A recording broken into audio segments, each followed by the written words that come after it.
as if there is no friction in price.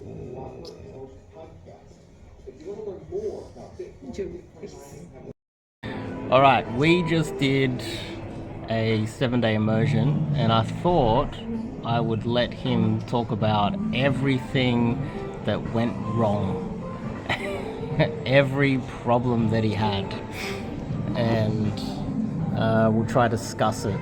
So, what was your biggest problem? What did you identify? We obviously covered it, but for the sake of a video. Urgency was probably my biggest problem. Actually wanting, while in the interaction, actually wanting to push it forward. Talk right into the phone. Without getting in my own way. That would be a common thing where I'd open and I couldn't keep it going for long enough, and it would fizzle out. And as soon as it would fizzle out, I would eject instead of the girl ejecting. That they were ready to, they were happy to keep talking, but I would almost eject and talk myself out of it before they do that. Low energy as well. It's quite a big thing. And so if you're low energy and you're not really committing, yet simultaneously you actually want to improve this, what's going on? Yeah. What's going on psychologically there? Yeah. So, yeah, it's very confusing. It was very bit of a dark spot in my own reflection of my mind, because I didn't understand how I wanted to improve, but when I got into the interaction, when it's time to act, I'd struggle constantly to just stay upbeat and push the interaction forward, because there was nothing external stopping the interaction from going forward. It was all internal, and just identifying that has been quite helpful. Yeah, almost like you want to make the move, but you feel like you lose, which is true, you do lose a little bit of your social standing by approaching generally. But if you let it get to you, you're almost like you're in like a high school kid approaching a girl that you like, but you don't really want to commit so much that you might embarrass yourself and people might laugh at you or something like that. There's something going on there. When really there should be urgency. It's like you want this, you want to make this happen. Yeah, it was almost like a lack of self-belief and that I deserved a girl, or that I'm adequate enough to be able to just talk to them, have a long conversation with these girls that I find attractive, right? Yeah. Okay.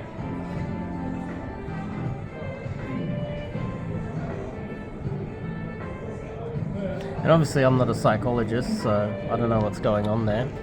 Right. So also another problem that I would have is when I first began pickup, I would have the problem. Well, I wouldn't have the problem.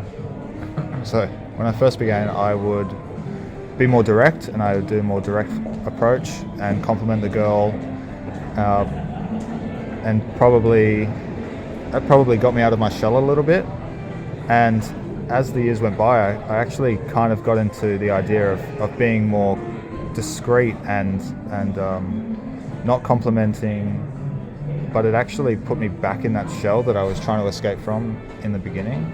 So I feel like at nighttime, the expectation that you can be a bit more direct meant that I was outside of my shell more. So night game was a little bit easier for me in this immersion, whereas daytime I was going back and I was going into this shell, this stifled version of myself, where I was the girls probably didn't even know what I wanted. Like, did they actually know that I was interested in them, or was I just chatting for the sake of chatting, and that would confuse them, right? And that would leave gaps in the conversation they'd be confused, and I would see that they were confused, but I didn't want to step over any lines, so then I would self-eject because I'm trying not to cross that barrier of being Which is discreet. weird. It's weird because a lot of guys that would get into day game or just approaching during the daytime, they would freak out in the clubs. It's the most common thing. And so you get guys that are just pure day gamers, right? And then you would have pure night gamers. It's quite rare that you would see someone that has the ability or has almost equal amount of time in both. They're rare. That's why I spend a lot of time focusing on both. But usually you get that experience in the club where you're opening groups of girls and you're higher energy and there seems to be more pressure when really there kind of isn't. And then you would go back to day game and it just seems kind of boring and slow, and so you don't have any problems verbally during the daytime after having that extra experience in the club. Yeah, and that's not how it is for me. It didn't work for you. No. Yeah, you were back to It's almost like the opposite, in the inverse was happening, because the day game would actually feed in. If I had positive results in the day game, night game would actually improve, because the only thing that because the energy is there at the night game, the only thing that needs to be improved is the verbals, that is directly improved during the day, mainly because that's what day games are really predicated on, that verbal ability and the energy. Yeah, there's a lot more skill, right, I would say, when it comes to day game. Yeah, so a lot more, the night gamers really, when it comes to, if you got a guy that can do day game and night game, the night game it's really, a lot of it is just high energy, positive, always pulling. There is some technique and it's complicated at some areas, but you get the basics down. If you're of higher mate value and tall enough, you'll be fine in the clubs eventually. But yeah, the day game takes a higher verbal acuity. It's almost like you have to be present, and you have to be the fully nightclub. engaged. Yeah, nightclub's kind of like rugby. Yeah, they're like, if you're just a little bit bigger and fitter, you're gonna smash people. And you have to be super skillful to overcome that. And day game's kind of like soccer. You just need the finesse. Yeah. The technical ability, and I think just maybe a lot of guys just lack that the baseline of verbal skills to get going, and this is probably why a lot of the clicks on social media are like skewed towards night game, because a lot of guys, they can see it as a bit easier. Can you come a little bit closer? Yeah, just lean in a bit, make it easier.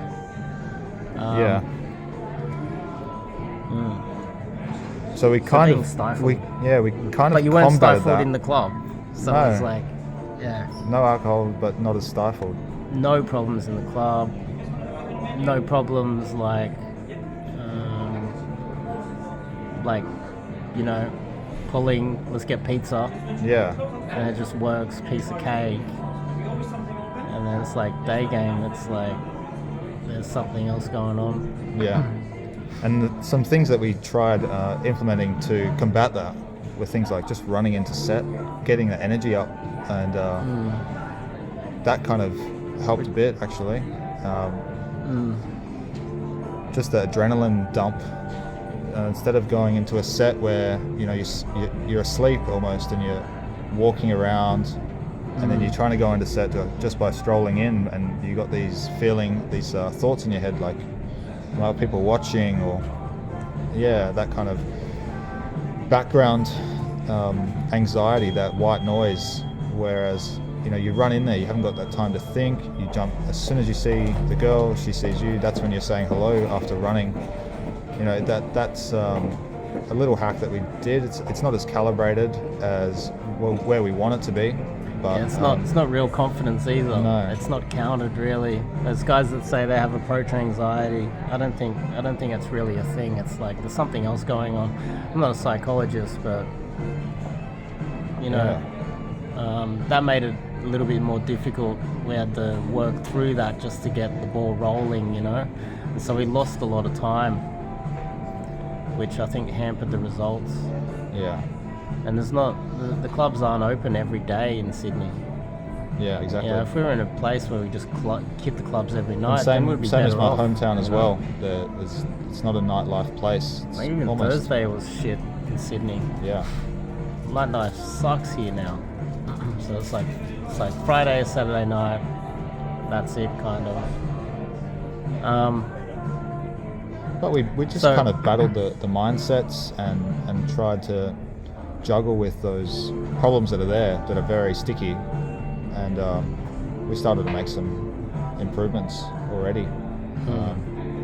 Yeah, so it'll be interesting to see where you are in a year from now. That's why this video, you can look back on this video and be like, okay, this is where I was. Verbals. So verbals, you know. Yeah. Miking you up and listening to all the verbals and what we're trying to do. You're not a smooth operator. What about verbals? Like, what did you think what do you think about your verbals and what you're gonna do to improve that over time? A few blind spots. Where were your blind spots that we were working on? I'm not sure off the top of my head. Because there were quite a few, like just small talk things. It's like, you know, small talk, and standing there in the social pressure, knowing that you can have small talk. Yeah, exactly. You know, remember we had Mike come out and he just literally just stood there. We mic'd him up. We can listen to his sets and Yeah, I'd try and have this conversation fully thought out of my head, and I'd try and act it, and then Yes. I'd run out, or it would go a different way, and then you weren't present at all. I'd be lost, and then because I wasn't present, I wouldn't have anywhere to go. I'd break into almost a silence, and the girl was like, "What is going on?" I'm going, "Oh my God, it's falling apart," and then I'd eject. And really, it just had to, flow a little bit. I just had to be more present and just be in the environment a little bit as well. It's probably a bit of exposure therapy that needs to happen here, and just being in set more and more and more. That's going to help the most with getting the verbals out. Because, when I'm comfortable in a situation, verbals seem to be a lot better. Yeah, night game. Verbals were just fine. Like, Yeah. It's like two different people. Yeah, full conversations and yeah. Yeah.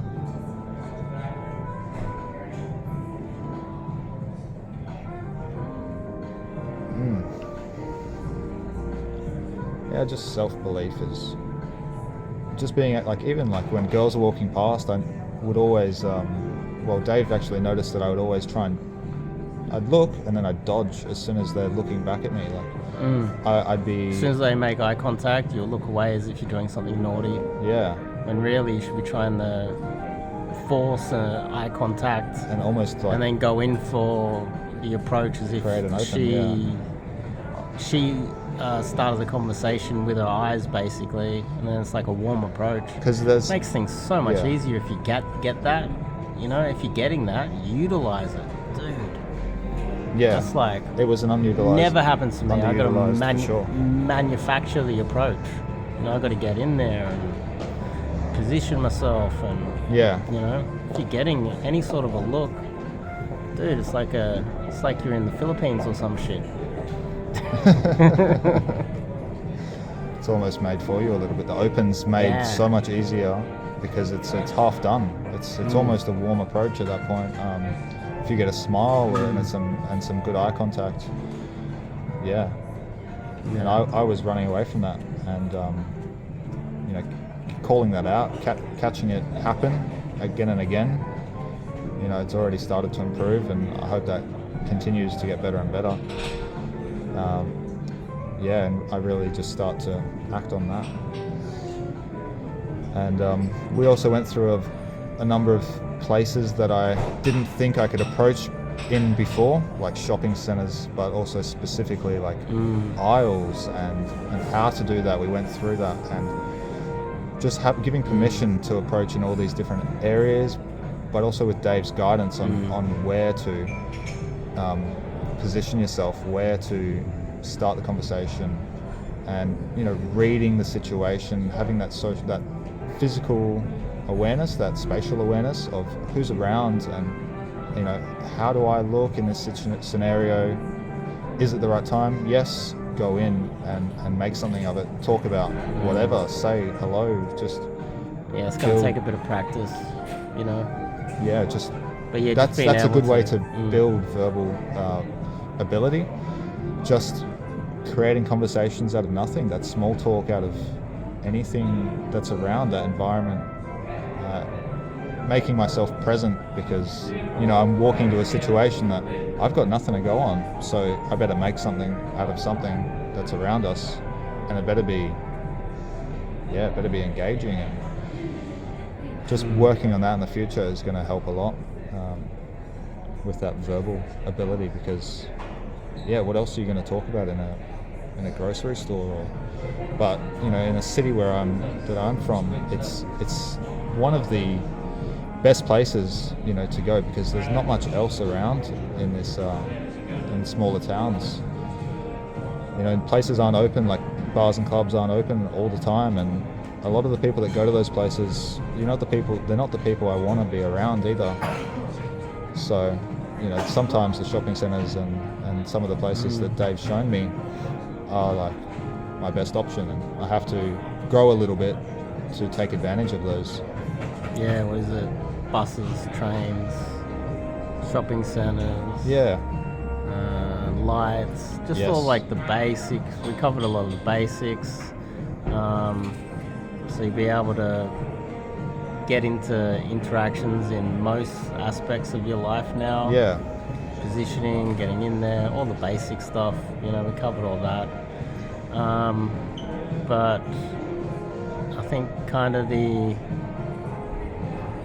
belief there, it's where you kind of think, if we, you know, now you've got like the basics, practice your craft here, and you're young, so there's no rush to get married tomorrow. No, exactly. You know, get the craft up, and then maybe do a mission to some place where it's a little bit easier, and then get that belief that you can get like nines somewhere else. You come back to Australia, next thing you know, you're at a new level. Yeah. Then achievements unlocked kind of thing. You start to believe it, you know? Yeah. Because a lot of it is like, you would approach a girl that's like legit like 9 or higher, and it's not like you didn't, you know, like I guess if you've never seen it or never done it, you don't believe it's possible, you know? There's something like that going on. Yeah. Where you've got to figure out how to make that happen, and often, you know, going to some place.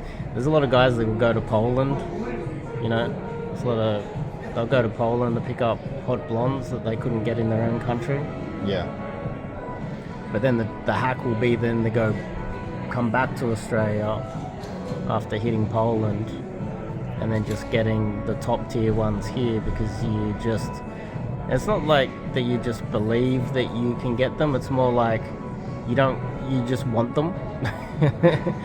You don't want the other ones. Yeah. You want the hot ones. Yeah, exactly. It's not that you don't believe that you can get them, it's that you actually just want them, you want to make it happen. So then and that, yeah, it's almost like that was a big problem.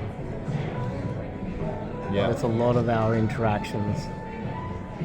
Also the problem with wanting because I didn't have the verbal acuity, the verbal ability, I'd almost put it on the girl to carry the conversation. Yeah, and they don't have verbal skills unless they're talking to their girlfriends. They're not going to carry it.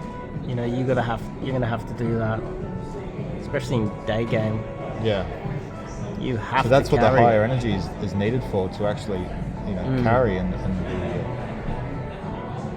Yeah, you need to make it happen. Worst case scenario, just go into autistic interview mode. yeah. What are you doing? Where are you going? How are you? What are you doing for work? Study? Yeah. Like, worst case scenario, it's still better than ejecting because you're for no struggling. reason, yeah. And if you can't get them moving, I know a lot of guys, they say, look, you shouldn't go into interview mode, but Yeah, it's Are those about guys growth. who- It's not about the sweetest, most calibrated game at this point. This is a beginning, not the icing on the cake. It's like the messy part of the cake where we're still making it. We barely started baking anything, you know. Yeah, it's not at the end of my growth. This is just like a framework to grow from here. You know, we've put in a little bit of a framework, and we're going to see where we can get from this. And yeah, well, I guess you can look back at this and in 12 months' time and see how much you've grown. yeah, What else do you think you're missing that you're going to work on over the next 12 months? I think volume of sets, it needs to be stepped up immensely. Volume's a big thing. So volume, Self-belief. small talk, self-belief. Yeah. Um, Approaching more difficult sets, threes, not for the likelihood of it going to work out, but just for building that self-belief. and that's what a lot of these guys get wrong too, where they get in the game, they will get into it and then they'll start dating the first girl that comes along, and often, you know, they'll leave, they'll start dating her, and they'll stop talking to their game friends because their game friends might expose that they got into game, and so they just get rid of part of their social and group. it's killing growth And then they have a breakup, and then next thing you know, back in the group. they're back in reaching out to their wings again. And the thing is, just you gotta go through a lot of girls and date a lot of girls. You know, like women are always like, oh, he was too controlling. What that really means is, I just want to, at 18 to 21, bang a lot of guys and get experience up, while guys take the first girl that comes along, get zero experience, and get fucked. And they hide from society, like, and hide from the girls will marketplace. the girls will get the experience up, Yeah, and they will be armed and ready to go to battle yeah, and have total control of their relationships when they're ready to settle down. Yeah. And guys are very rarely, if ever, in a situation where they have the the, upper hand, ability to run a proper relationship with the right girl. And you can see why there's a lot of divorce and a lot of breakups, and guys are almost entirely in being exploited, you know. And so now you're at that stage where it's get your experience, get your dating experience up, so that you're as well equipped as possible to be dating these girls. So that when comes along where it's time for a serious relationship, you've got the experience. You know, you're ready to go. So I think getting out of a small town is going to be good as well. Good idea. well, the hook rate's going to be so much higher when you Yeah. go back to the small town. It's going to be so much higher. You'll be surprised. You just go meh, and the girl's like, oh, what was that? Meh, what about? She'll be like asking you questions about it. Right. That's definitely going to be an eye-opener when you go back after battling the streets in Sydney Yeah. and the clubs. No, So Sydney is a good place to practice. It's yeah, high volume, but not And- everything's easy. You know, there's some good lessons to be learned out here. Yeah, so just you then.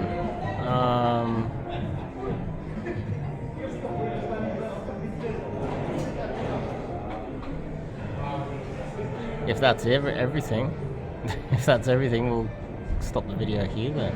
Yeah. Alright. Okay. Oh well, that's basically our experience after doing a 7-day immersion. And sometimes you do the immersion because you can't see your weak spots, you can't see your blind spots. That's another thing. You can get in the groups with guys that don't know what they're doing, and they'll tell you what they think your blind spots are, but do they really know what they're doing? Are they actually coaching? Do they have the experience to identify these problems? So that's another thing.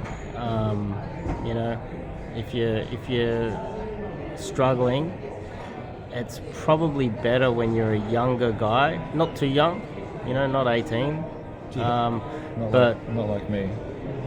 because you might get laid a little bit. Next thing you know,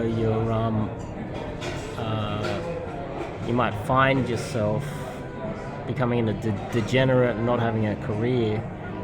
It's better to go do some study, get a proper job, get yourself,